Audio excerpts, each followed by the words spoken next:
G'day and welcome to another episode of the University of Tasmania podcast. My name is Keegan Poposky. We are filming and recording this on a chilly Thursday morning here at Sandy Bay in the best state in Tasmania. I'm joined with a very special guest, the all-time wicket taker at the University of Tasmania Cricket Club, six-time Premier League Team of the Year, 06, 07, 13, 14 Cricketer of the Season, life member, Chairman of Selectors. I've got a big list there, I'm not going to read it out. And Josh Baines, how you going? Yeah, good. Great to be here, Keegan. You're very cold, but corona-free, so we can't complain at the moment, can we? Brought it up straight away. What have you been doing during COVID times? Well, a group of us got together initially because we thought we feared for the worst, and we started like a little bit of a mental health sort of group where we run and we have coffee afterwards, and it's grown really. So it was an idea of Tim Paine, who was obviously the captain of Australia, and we've got a good group of players. We've got Tim Paine, James Faulkner, coach Damien Wright. He's done his calf at the moment, so but he's still doing the walk, and Ben Harrison, our director of coaching.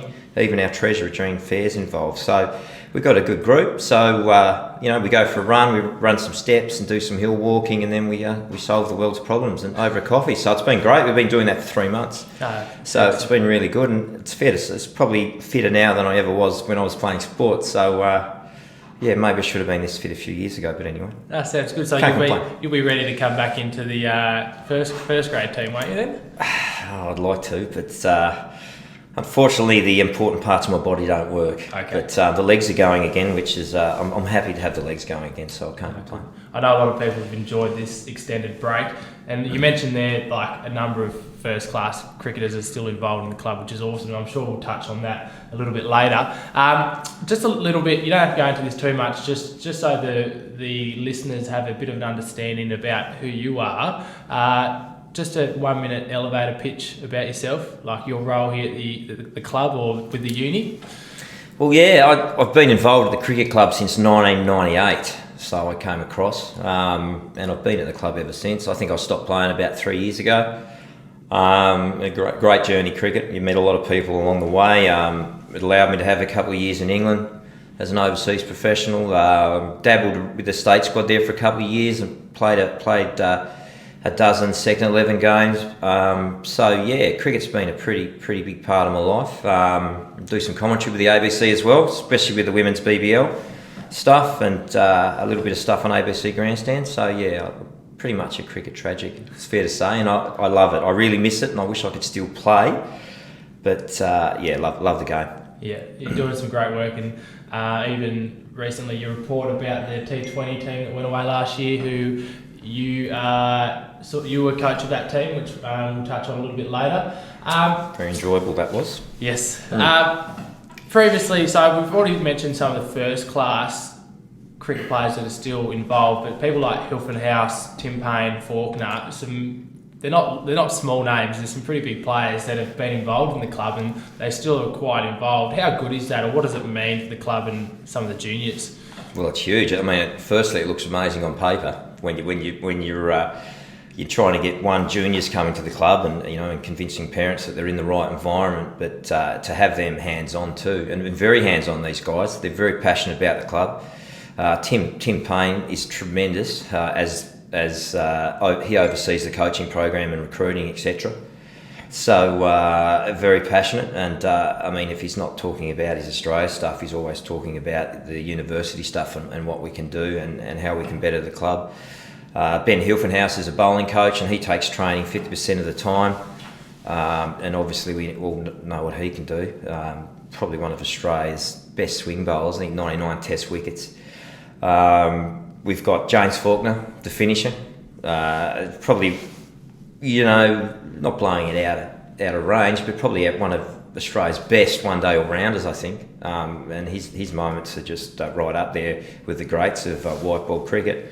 And Damien Wright, the coach, who for 4 years played for Australia A, was unlucky not to play for Australia. He's coached, assistant coach in New Zealand, Bangladesh, the Stars, the Hurricanes, and the Tigers. So we've got him as a head coach, and there's no better one-on-one coach than him anywhere, probably, not only in Australia, but in the world, with his ability to from as far as the player communication to the biomechanics of bowlers and things like that. I think you've got Trent Boult, who plays for New Zealand, still sends through video messages from his hotel room nights before Test matches and asks Damien, how am I looking, and stuff like that. So yeah, very lucky to have who we have, especially in the coaching side of things. Yeah. Did you say Ben Hilfnaus is on 99 wickets? Yeah, 99 wickets. So I love to bring that up. I love to bring that up. Well, he hates it too. Yeah. It's interesting. The ACA, or Australian Cricket Association, just extended their funding for the Premier League cricket, so that helps to go fund roles like Damien Wright. So it is great that they've done that for another 2 years. Just focusing on the Premier League a little bit, who's the best player that you've come up against in that? So we've had obviously a good players within our club, but there's no doubt a few good players for North Hobart and the other clubs as well. Well, the good thing about our Premier League is, we have contrasting conditions to different grounds and things, and we might touch on that a little bit later, but because it's so condensed, we only have 6 teams, and we've had a lot of star players come down over the journey, and the joy for me for playing A-grade cricket was you could be up against an star international cricketer. And I remember, playing against Shane Watson, and I'm going to blow my own trumpet here because it's probably my best moment in grade cricket. He just got picked for Australia for the first time. He's playing for Lindisfarne, and he just come off 7 for 33 and 300 against Kingra down the week before. So we were up against him at Lindisfarne Oval, and he come out to bat, and driving to the ground that morning, it had just been announced that Shane Watson had been picked to make his debut for Australia in one day. So out he strode to the centre, and thought, oh gosh, Shane Watson, batsman's paradise over there, lightning outfield, and out he came, imposing figure, and first ball just googly and through to the fence and LBW, and see you later. I was in a bit of shock. I didn't really appeal, but it was out, and he walked off the ground and smashed a whole heap of plastic chairs up in the change room, and got suspended for 2 weeks because of you from grade cricket because of me. I reckon that's the first time you've told that story, isn't it? About the 7th. But he did say, "How did I get out to that so and so?" It wasn't pleasant what he said about me, but he's actually a really nice guy. So it wouldn't be true, though, what he said. No, it wouldn't be true. In the moment. You mentioned a little bit about the different grounds. The curators here have been doing a good job, and so even this last season, it's in really good condition, the wicket, and a few people did some good scores. Yeah, they did well. I mean, the wickets improved over the last couple of years. They're very temperamental, Tassie wickets. It's very hard to get them up. We come straight out of boggy football seasons. And then we go into Premier Cricket. We go from having amateur footballers run around. Nothing against the amateur footballers, because I played in that league for a long time myself. But we go from that level of sport to, probably round one, we probably have James Faulkner and Tim Paine playing. So it's a massive turnaround to get the grounds up and to get them dry. And to produce good wickets, it's a real effort. And the groundsman's doing a great job at uni. Come on leaps and bounds. Nawan Kavinda, originally from Sri Lanka, he came across from Glenorchy, scored 200 not out, I think the 3rd highest ever score for university last year. So I don't think we can complain about the wicket anymore. But no, it provided some good games of cricket, really did. Just the other day, I titled it The Coach's Memoir, but it was your report about the T20 team that went away to Adelaide to compete at the UniSport Nationals.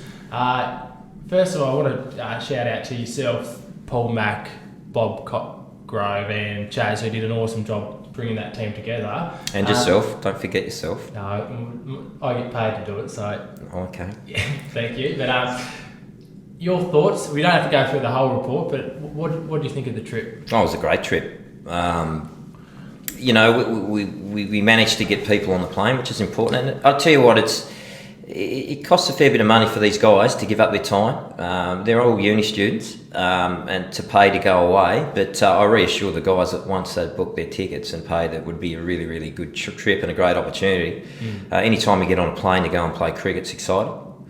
And it was great. I mock Adelaide a lot in the report, but it was a bit of an Adelaide Tassie sort of hatred sort of thing. So, which was, I mean, the backbone of the story. But once the guys got over there, it was great. We slipped up in our first couple of games and we were embarrassed by our performances, and then the boys really turned it on. You go away, you have fun, you enjoy the nights, but it's better when you're winning. And we showed enough, I think, for the cattle we had to really improve, and I think it's something you could build into more of a sort of a professional tour, and I'd like to see it go that way. You're always going to have your beers. Yeah. You're always going to do that, and that's part of going away and travelling, and it's great to bring a team together, and you need to do that. But I'd like to see it expand and become really ultra competitive. Yeah. We were sort of on that path there because we almost had George Bailey. Like, how close was he actually to competing with the team last year? Yeah, he was very close.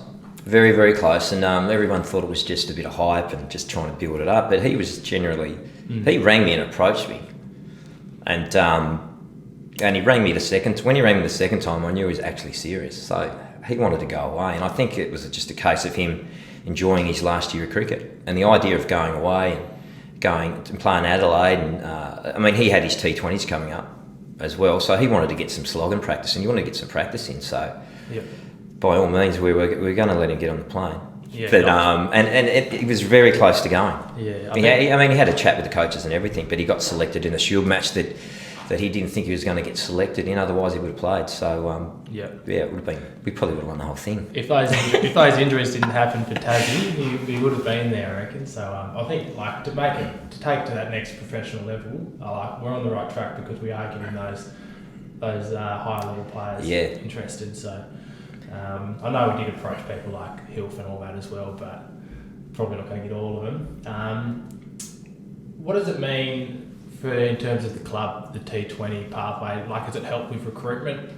Well, we have picked up some players there, and I think we'll get a lot more players across. We got Don Rawlings across from North Hobart. He was unhappy there, and there wasn't a role for him, and there was a mutual agreement between the two clubs for him to come across. And I saw him in that tournament, and I thought he had a lot to offer. So it was a great opportunity for me to have a look at a guy, and he's come across, and he's been great. A great clubman, great around the guys, great off the field, and just a real competitor on the field.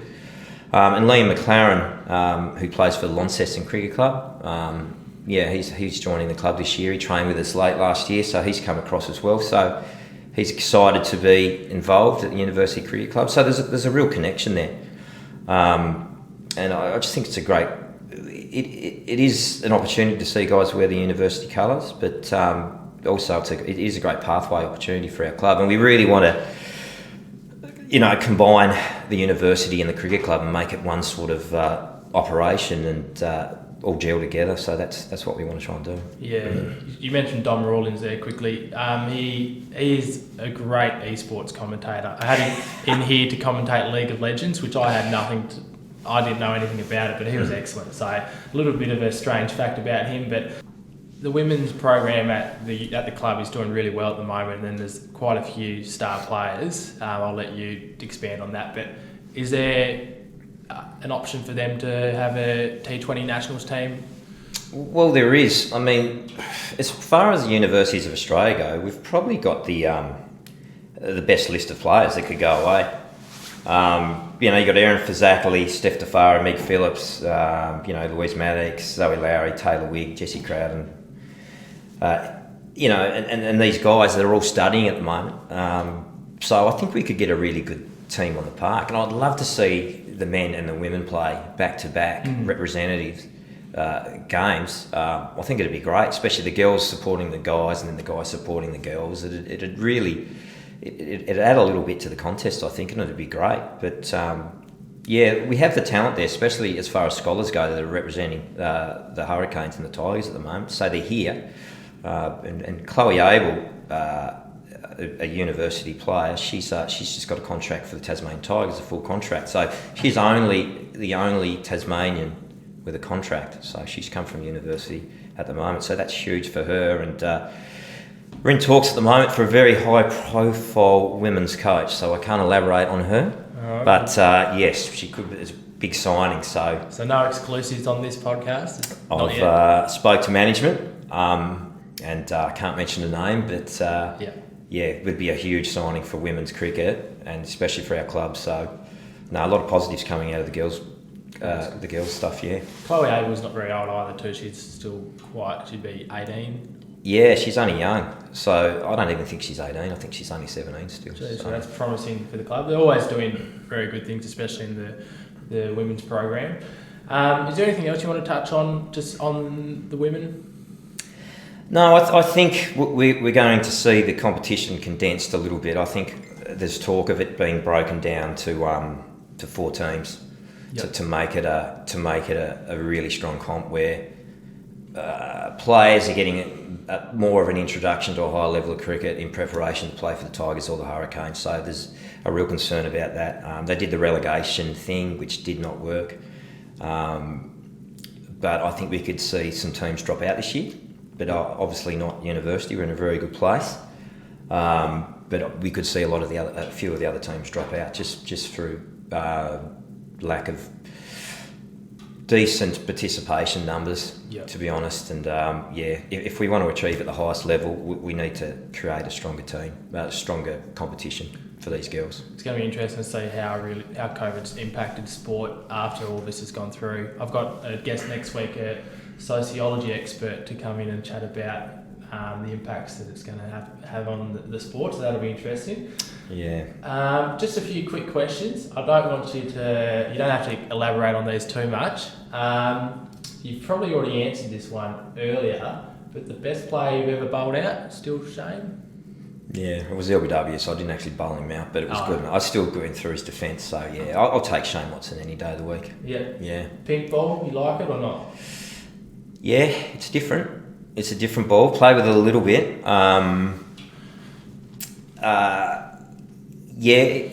It's good. I think it's exciting because it does wild things, and I love day night cricket. I love that transfer from day to night and that in between, that tricky period. I think it brings a new element into Test cricket, and it's a very exciting brand to watch. So I think batsmen get it a lot easier these days. So I don't mind seeing that challenge of the pink ball. I think it's good for the game. Oh, good. Excellent.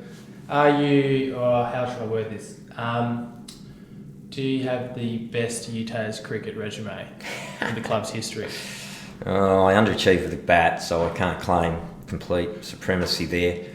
But yeah, took a lot of wickets, 500 odd wickets. So that was a pretty good journey. Don't discredit your batting too much. I've got you here 46 on the all-time highest run scorers with a top score of 86 not out. Yeah, 86 not out. A shout out to Gordon Kerr, who declared on me that day too. So, gee. Yeah, and we won outright with half a day to spare too. So it was probably an unnecessary declaration. It keeps me awake every now and then. Stiff. It is bad, isn't it? Next question: is Richard Baines the best T20 Nationals bowler you've ever seen? In your 1 year I think I coaching? commented about his Lance Armstrong type arrogance. That he just has this desire to just push through, and probably not on what Lance was on, but he certainly doesn't look like Dennis Lilly steaming in, but he finds a way to get wickets. He got results. And he's a goer, so I think he took 16 wickets while he's the second highest wicket take. So I've said it a lot, the stats don't lie. No, he's been working really hard, doing a heap of running, so I reckon he's going to come back, hopefully to Perth, for really firing. He's going to make my job as a selector, really. We're going to have a lot of heated discussions about where he should be playing this year, but that's part of my role, and it's something that I need to... He'll let you know. He'll let me know. Don't worry about that. Lots of coffees and cafes, I reckon, just discussing his plan. Yep, exciting. They're looking at a bit of tech for no balls and stuff. Should the umpires call that, or should that go up to the upstairs? You don't have to answer it if you don't. No, I just think every time there's a wicket, it should go upstairs. Yeah. And I think if an umpire is not concentrating and missing a heap, I think he should be sort of like, mate, what are you doing? Yeah. I think if an umpire misses 2 no balls and an over, I don't think he's really switched on to be out there, so he's not concentrating. So I think it needs to be heavily watched by upstairs. It's got to be focused on a lot more, I think. Yeah. Kevin Roberts got sacked. What are your any thoughts on that? The CEO of... Yeah, it's an interesting one. It seemed like he enjoyed the role a little bit too much. He was good in front of the camera, but I don't think he was doing too much of it All right. from all accounts. So as a new guy in charge, and probably pulled the trigger on a few things. Kevin, he was a little bit premature with all this COVID thing and tried to get on the front foot, but it looks like it backfired on him, I think. Yeah. Describe Adelaide in 3 words. Certainly no Tasmania. Describe Hobart in 3 words. Beautiful.